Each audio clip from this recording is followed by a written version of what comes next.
because I would argue that maybe the Pittsburgh Steelers and Mike Tomlin know him a little bit more than the Dallas Cowboys because they've seen him over a longer period of time. And what George Pickens has to prove is that what they saw last year is the new George Pickens. And he can do that by duplicating what he did last year, both on the field when he's getting the ball. Can he do it twice? Also, how he plays consistently with effort away from getting the ball in the moments where he's not the guy or that CD is in the lineup or he's the number one guy. And then beyond that, as he continues, whether in Dallas or somewhere else, can he prove that he can do it without a solidified number two and prove that he's going to do it after he makes 9 figures? Now, I know you get on a podcast and all athletes would have you to believe $100 million is not that much money, but I promise you, it is. And once he gets it, can he still be the exact same player and continue to improve upon what he's shown in Dallas?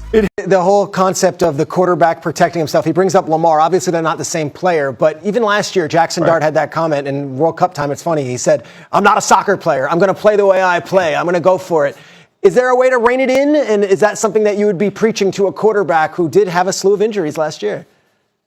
It's incredibly hard to rein in a way that you've learned to play the game over the course of 15 to 20 years. But as a quarterback in the NFL, it is not an option. It is a necessity because everybody's livelihood is in your hands. Like, your ability to be on the field dictates how many games they win. And if you don't win, people get fired, people get cut, people lose money from the GM to the ticket sales, to the receivers, to the offensive linemen. So as a quarterback, it's different than Lamar because, yes, Lamar runs the football, but Lamar has an uncanny ability, especially early on for someone who runs so much, to limit hits direct from people because he's so quick. And Dart hasn't learned that yet. He's very young. And so as a coach, with his strategy or his scheme, he has to understand that he may have to fill in the gap until this very young player who is very tough and has earned the respect of fans and teammates alike understands that the best ability is availability, especially for someone leading the franchise. Lewis, we look at him, obviously the Heisman Trophy winner, the career at Alabama. He's had a great career with the Eagles.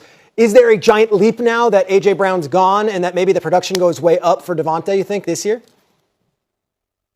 No question about it. Again, Hembo, he's the very best. When you think about this logically, and you think, look, the number of targets and number of opportunities, you think that it's just going to automatically spike. Well, when you look at his production going back to 22, when A.J. Brown was there, and when A.J. Brown wasn't on the football field, look, Devontae, if you project that out over 17 games, you're looking at over 100 targets, about 105, 106 receptions, about 1,300 yards. That's what I would expect from him this year.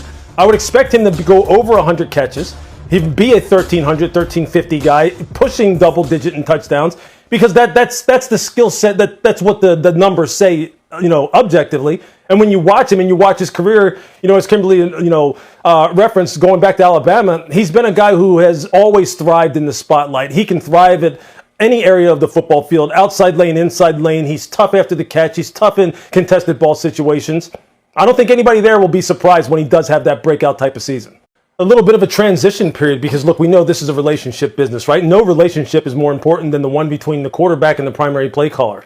And Declan Doyle now, under Jesse Minter's direction as the head coach, is trying to really integrate a lot of put in a new offense, integrate some young new pieces. They got 2 new rookie wide receivers. They got a new rookie starter at the left guard position in Vanga Ioane. They got 2 new young tight ends that they're trying to bring into the fold.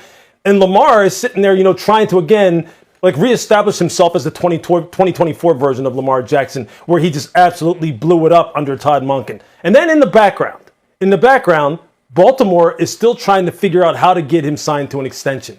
Because in 2027, that cap number that Lamar has on his contract is the second biggest in the NFL, only behind Patrick Mahomes at $84 million. He's $34 million this year, $84 million next year. Mahomes is at 90, which is just kind of mind-blowing.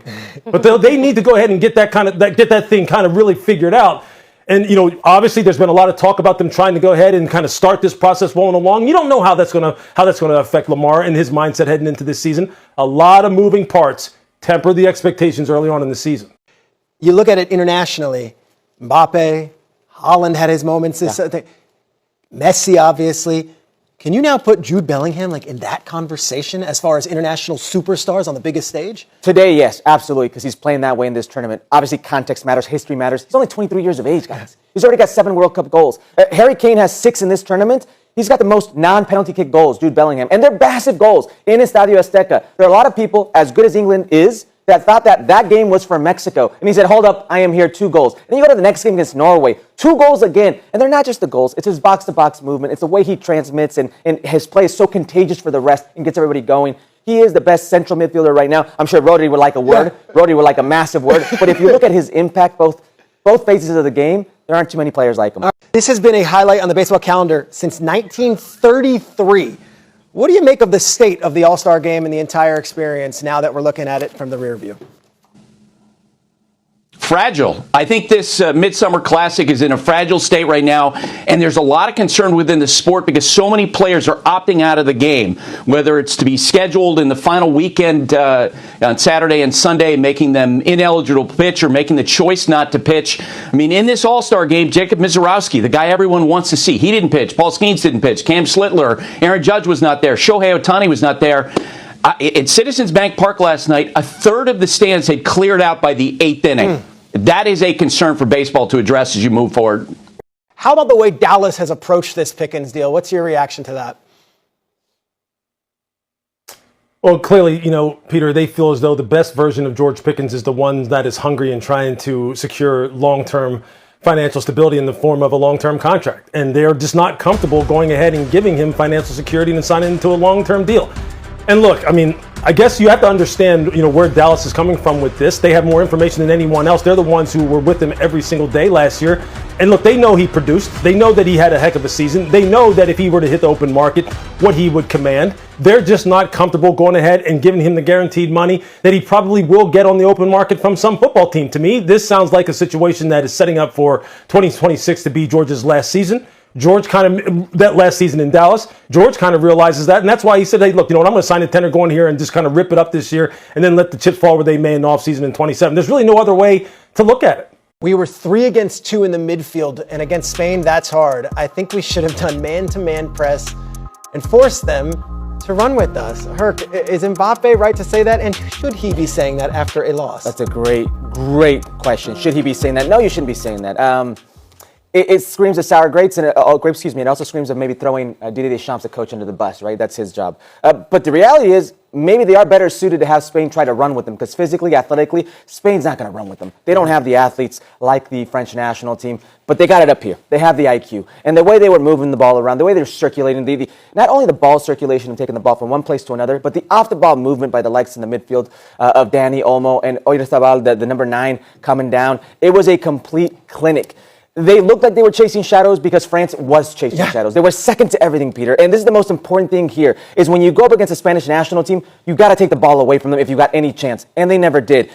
It's deceiving because if you look at the possession stats, it's 51% versus 49%. They weren't overwhelmed. It's also deceiving because it was a total domination by the Spanish national team, but they had 2 shots on goal before the 70th minute, and both were the goals. The problem is that France never got in this and never had their own shots. All their shots came in garbage time. The game was taken where the Spanish national team wanted to take it, and in doing so, they dominated. I was in the streets. You're solely responsible for handing out the ESPYs to the best NFL player. Who would you have chosen? Well, my pituitary gland is a little swollen, but I'm going to work through it because I play hurt. I would say Matthew Stafford. I mean, how can he not be? MVP, you talk about Myles Garrett. How did Myles Garrett's performance affect winning? They won 5 games. You put it in the mirror, you know what it is? 12-5. You know what was 12-5? The Rams, because of Matthew Stafford. And there's a lot he dealt with last year, not having a great defense. You talk about a bad special teams. You talk about 12-5, MVP of the league, 46 touchdowns. I don't care if they were all 1 yards to Devontae Adams. He had to get him down there, Gross. 8 of them were 1 yard, and 18 were 5 or less. Do you agree? How'd they get down there? Do you agree with Bart's pituitary gland? I thought the concussion thing was a bit until he started talking. There's no way it could be. Myles Garrett, to do what Myles Garrett did in those circumstances, to set the sack record for a team that never had a lead. I mean, imagine Myles Garrett. It was the best player in the NFL last year. This is not MVP. This is your best NFL player. Best. So that word valuable always trips us up when we have our MVP debates. Not a problem here. Best player in the league last year was Myles Garrett. 46 touchdowns. Bryce, to your point, I know it's the pituitary gland, concussion, whatever it may be. How about this stat from Hembo? Myles Garrett rushed the passer with the lead in the fourth quarter last year 71 times. The Rams, 186. So what he was able to do with, when you look at the home run derby, it's like winning the derby with half the at-bats. That's the thing. He went against Will Campbell. He got 4 from Will Campbell. 5. I was at that Well, game. 5. It was unbelievable. But, I mean, this guy doing something no one's ever done. Again, Matthew Stafford, great year. Jackson Smith and Jigba, great year. Drake May, great year. I would have voted for him for MVP. But Myles Garrett he's setting records. He's doing the impossible in an impossible circumstance. I can't wait to watch him play for a good team. The defensive player, an opportunity to back your side of the ball. Stafford. No, because you really do. Because I would want to see what he did against the run. I played in an era where when you had guys that Vanderbosch get in the wide nines and go for the sack every time because that's the only thing they were going for, right? So they played the pass 100% of the time. Will Campbell gave him a hell of a jump start. Right, I get all that, but again, at the end of the day, their offense was so bad. Like, he literally had half the opportunities as some of the other players in the league and still set the all-time record. Look, Stafford was great. You could say some of the touchdowns were inflated. I get that. But at the end of the day, when you set an all-time record on a terrible team, when you're getting doubled and triple-teamed every time, that says something. All right, so those two are actually now on the same team. This LA Rams wagon that we're all supposed to be concerned with, I'm not going to say foregone conclusion, but are they going to run away with the NFC? It's too.